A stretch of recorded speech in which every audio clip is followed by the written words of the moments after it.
And we will get to the Raw preview, the go-home show to the Royal Rumble in just a bit.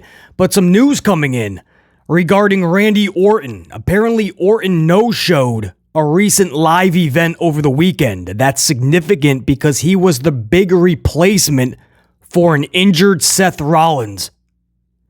The second that WWE realized that the Rollins injury wasn't just something he was going to shake off, and he was sent for the MRI, Randy Orton was almost instantly named the replacement at all future house shows that Seth Rollins was supposed to compete in.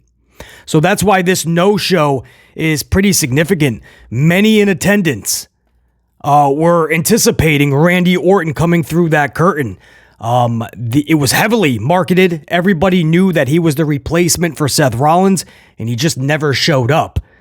And we have no word as to why. So BC's going to do a little bit more digging on this one, and we'll find out, make sure everything is obviously good. We're not hearing any disciplinary actions came out of SmackDown or from the locker room, or Orton was involved in anything.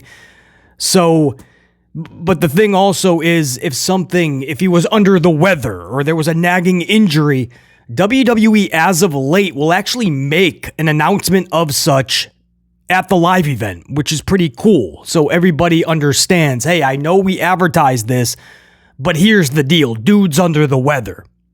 Obviously, you word it a little bit differently, but families can go home and understand, right? Dude's under the weather. He ain't gonna come out in 104 degrees to entertain us. We understand. Give us somebody else. Sucks because you didn't get Seth Rollins, and then you didn't get Randy Orton. So who knows? Maybe they brought back Mansoor. Maybe you get a package deal. You get the maximum male models. Who knows? But we'll find out more. In all seriousness, that's not like Randy Orton to just no-show like that. And it's not like WWE to, especially on an already replacement superstar, also have him not show up. So we'll find out more, guys. That's just a story that I'm just catching now before we went on the air. So I'll find out more. Now, for this upload, this is going to be the Monday Night Raw preview. This is the go-home show to Royal Rumble. This is the big one right here. Everybody says this is around the time WrestleMania season begins, right? Right before the Rumble, and especially the Rumble. I say it's right at the top of the new year, right? Everybody has already went on their multi-week hiatus at the end of the year for the holidays. The very first shows of the year, that is WrestleMania season. That's the beginning. Now, you can say the unofficial beginning of Mania is Rumble, but it's already began. And for the last several weeks, it's felt like WWE was on cruise control. SmackDown, a little bit more life was added to it. But it felt like WWE was on cruise control. This is where you take it off of cruise control. You take that foot, you slam it down on that gas pedal. You might as well throw that brake out the window. You firmly slam down that gas pedal, because this road to WrestleMania, this has just become the speed lane. This is where we kick it into high gear, man. It starts tonight. The problem is WWE has issued a lot of matches and a lot of segments. Now, on one hand, you say, well, that's good, BC. It means they have a plan and we can get excited about more. Not so fast. The whole element of Monday Night Raw especially is to be surprised, right? To have a lot that happens on the show kind of catch you off guard. If not shocked, at least be in suspense of what's about to happen, right? Not always knowing throughout the 3 hours. You never want to watch any primetime drama or even a half an hour sitcom that way, right? You watch the show because you don't know what's happening next, but you're hoping to be thoroughly entertained and captivated. With this is Paul Levesque McMahon, right? He just chucks a bunch of wrestling matches at you.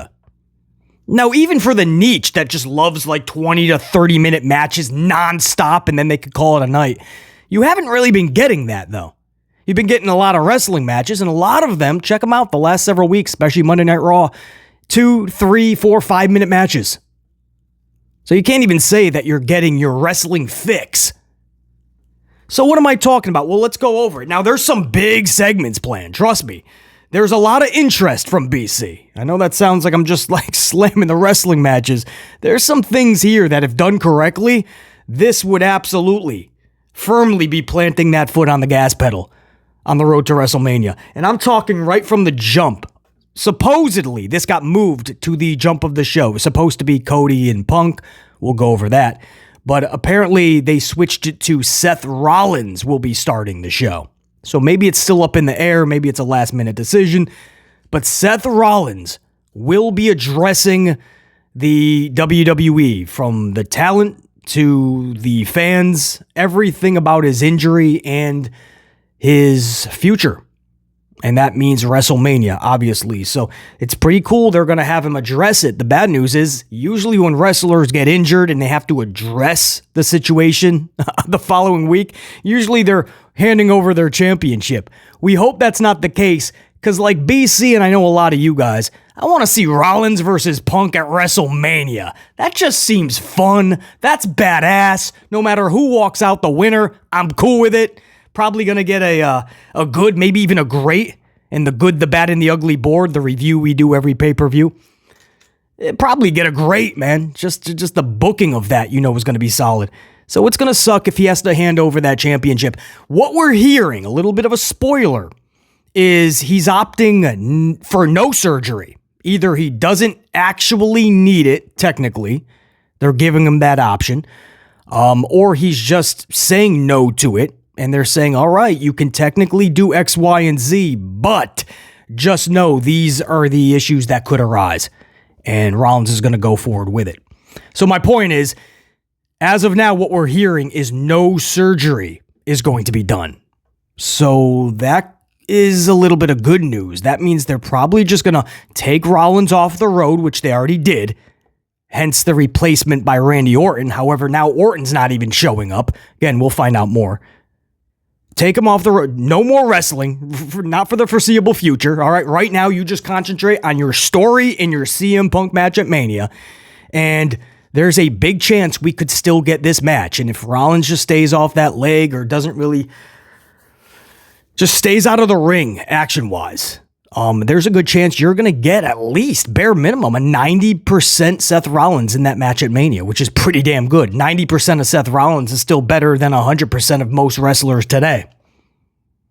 So that's all speculation. I don't like to speculate too much.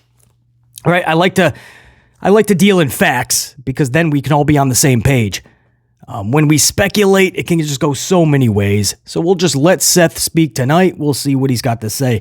But that is a confirmed segment for tonight, guys. They haven't been advertising it too much over the last 24 hours. They finally started to do such. But that is a big segment tonight. We're finally going to have more clarity on Seth Rollins. Based on what I am hearing, I do not expect him to hand over that title tonight. Many ways you could do it, obviously. Elimination Chamber, you could have the title on the line in the Elimination Chamber, right? I don't have we ever had an Elimination Chamber where the title's been on the line? I'd have to do some research. Or you could have the title on the line in the Royal Rumble, right? You remember, what was it, 1991, 92? Was that the Ric Flair? Was that the Ric Flair Royal Rumble when the title was actually on the line? Man, we're going back early 90s. But that did happen once before, where the title was on the line inside of the Royal Rumble. You could have Damien Priest do a cash-in, which, at this point, as much as we love Damien Priest, would anybody care about that? I had the beholder. So that's a big segment tonight. Also, this second big segment tonight, and this one's really big. Cody Rhodes and CM Punk face off, face to face. And it was pretty cool. Cody Rhodes, he took the promotional material that WWE sent out over the last 24 hours, and he kind of reposted it on his social doohickey machine. And his caption was, I know what we should talk about. Because, Cody always starts his promos with, whatever town they're in. What do you want to talk about? Well, he says, I know what we should talk about. with the promo of him and Punk face to face. Now, of course, many people are just thinking, well, AEW, right? Because that's the juiciest of gossip you could talk about. You were both megastars there, or at least supposed to be. Punk was supposed to be a lot more than what he was there. Cody was a damn EVP. These were, you talk about all the pillars. This is Cody Rhodes and CM Punk. If you would have told me they would be big parts of WrestleMania 40 when they were so big or such big components in alternative entertainment wrestling, I'd have said you done. I literally would have said you been done, dropped on your dome piece a couple 2-3 too many times. I mean, literally, I would have said that. Because there's no way Cody and Punk are, first of all, going to WWE, let alone going to be big stars at WrestleMania 40, big time matches. No, that's the case. And it's still, I mean, fans can't even really fathom that this is happening, you know? And here they are face to face. And so he teases it a little bit. I know what we should talk about. And then Punk had a little bit of fun earlier, just a few hours ago. I put up an upload just a few hours ago, actually, about the 2K game. I don't know if you guys have heard. You should have already checked the upload. It wasn't that long. It was like, what, a 15 to 20 minute upload. And we talked about WWE surprising Rhea Ripley, Bianca Belair, and Cody Rhodes on their cover for 2K24, the video game. Cody Rhodes will be on the standard edition. On the deluxe edition will be Rhea and Bianca. And then there's going to be a special like WrestleMania cover as well. So CM Punk had a little bit of fun, and he just kind of he reposted WWE's post of the cover, and he just puts congrats at the bottom. Like, no animosity, bro. Even though CM Punk has been going town to town saying, this isn't about me finishing any story. I'm just beginning my journey. So he keeps kind of bringing up Cody Rhodes and his whole finish the story tagline. But now he's just like, hey, congrats. I love all the success you're having. You ain't taking my spot. So this is going to be good. These are two dudes that legit want one of those two WrestleMania main events, at least. And ain't none of them a bigger star than The Rock and a bigger match than Rock and Roman. So they could literally be fighting for that last WrestleMania main event spot. Saturday night, I would think. Unless Cody gets Roman title, then that could be night 2. If it's Punk Rollins, I would think that's night 1. Cody Rhodes, CM Punk, face to face tonight. Pretty badass. Now here's where it gets tricky. First time, I believe this is the first time they're ever facing each other. I could be wrong. I'll do more research on it. Drew McIntyre versus Damian Priest. I have no problem with the match itself, although it seems like Drew McIntyre has just been interlocked with Judgment Day for all of 2023. It seems that way, and it seems that way for everybody. Sami Zayn, Kevin Owens, Cody Rhodes. Once you get in the web of Judgment Day, good luck. The entire year you're going to be caught in that web. So that's my problem with it, as well as these two things. Number one, what are we doing with Priest? At some point, WWE is going to have to ask the question, how big did we botch this briefcase thing? Because we all know by now, and again, we all like Damian Priest. We hope one day he is truly that star that's going to captivate us. But I like Damian. Good dude, IRL, and in WWE, he fits his role really well. We're going to have to see a lot more from him before he becomes champion of the world. You know that, I know that. And throwing the title on him and hoping that that does the trick is not the deal. That's not what we do. The title is not going to make the dude's got to make the title. So we still have to build Damien. We have a long way to go, and WWE is dropping the ball. So they threw this briefcase on the dude. And they said, right, and we know this now because look how much time has gone by. They threw the briefcase because they said, I think we want to do something with him. We might give him a rocket later on. But for now, let's put a briefcase with him, and we'll revisit this later when we have something. But what do you got? You got no scenario at all that would ever call for Damien collecting the title. If Seth had to vacate the title, that would be the only way he can slither in, get the title, and then a face like CM Punk would beat him by WrestleMania. And that would just be transitional champion, just to get that over to somebody like Punk. There's no scenario where Damian Priest is the one to take Seth Rollins' championship. It would be CM Punk or something along those lines, someone along those lines. It would not be Damian. And people are coming up with wild scenarios like, well, what if Punk got the title at 40, let's say, and then Damian cashes in immediately? So we're still walking away with Damian as the champion. No, that is not going to move the needle. I like Damian. Build him up first. Then let's talk about titles. Don't say that winning the title is the process of building him up. We've seen that so many times and it fails miserably, where they throw a title on somebody and they hope that that's what we see as building somebody. Now we can cheer for them or boo, really, Dominic Mysterio-esque, because there's a title on them now, a world title. Now they're relevant. Doesn't work that way. If that's the case, everybody else would join me and they wouldn't hinder Jinder. Everybody would be a Jinder Mahal fan. He was champion. They chucked the title on him. You were supposed to care. That's what they were hoping for. No, it's not the time to throw a title on Damian Priest. It wasn't the time to throw a briefcase on the dude. Baby steps. But keep those steps going in the right direction. Right? The matchup with Bad Bunny, really good. Didn't mind the story. Didn't mind the interactions. Bad Bunny held his own and then some. And the match was good. Just put him in really good storylines. You don't got to muddy the waters and make it more difficult for yourself. Simplify it. Easy does it. RELAX. WWE. Relax.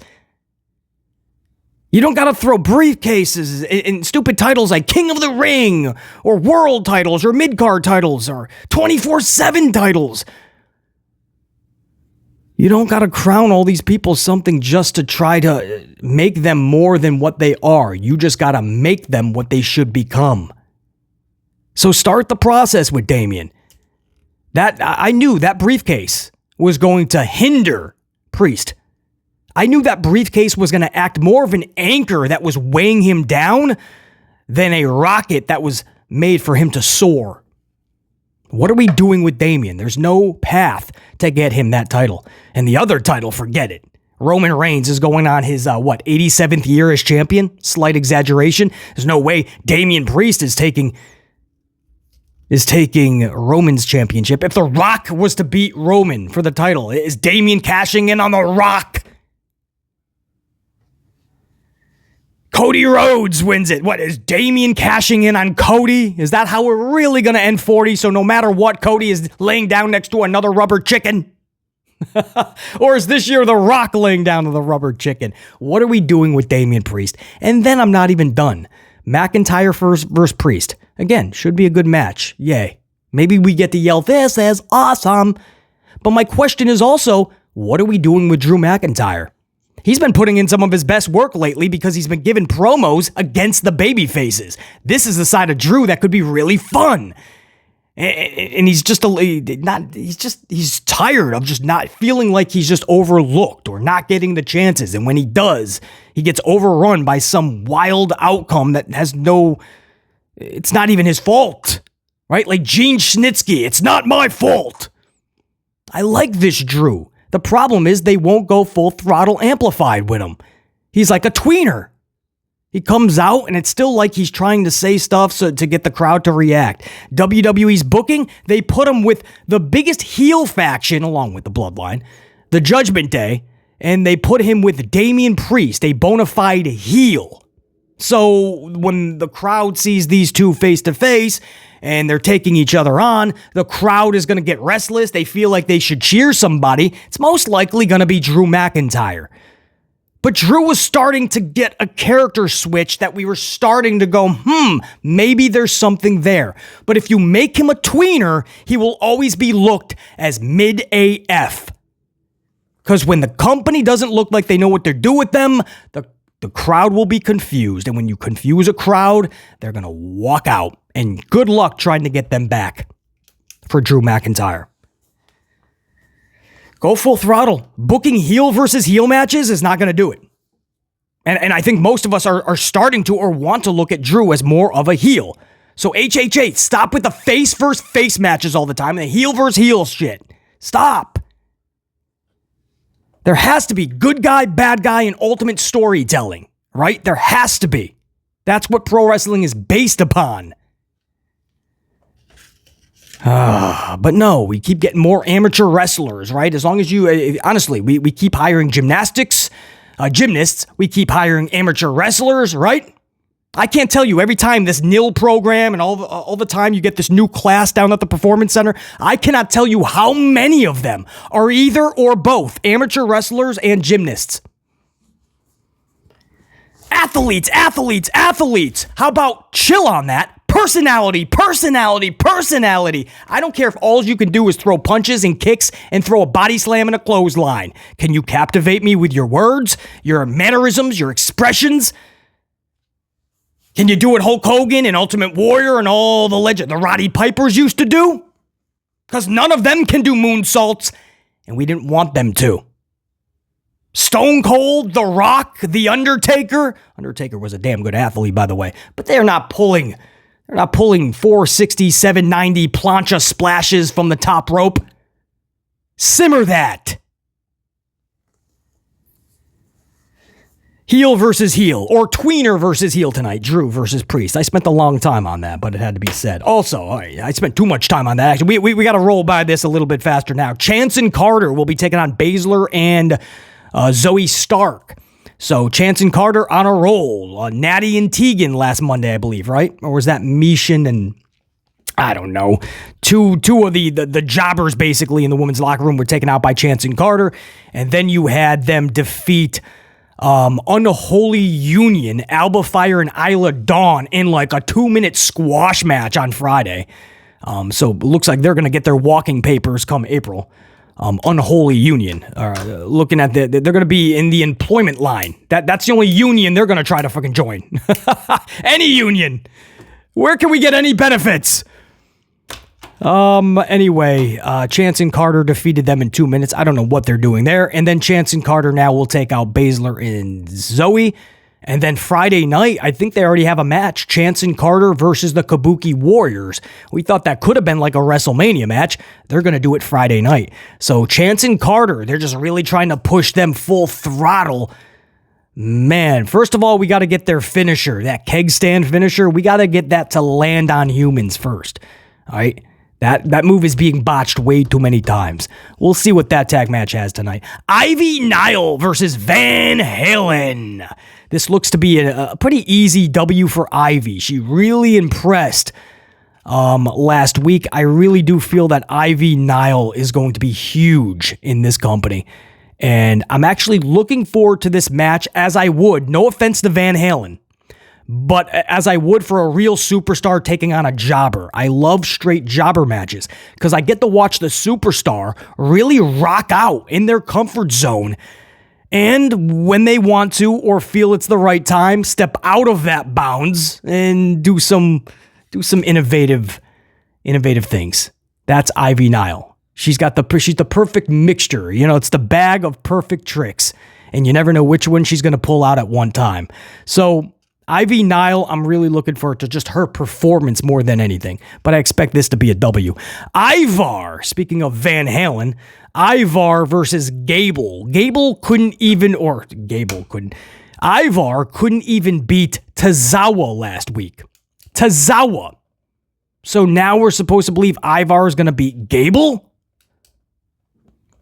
Awkward booking there, but Ivar and Gable. Becky Lynch and Rhea Ripley, they're supposed to continue whatever build they're building for WrestleMania. I gotta say, what about Nia Jax?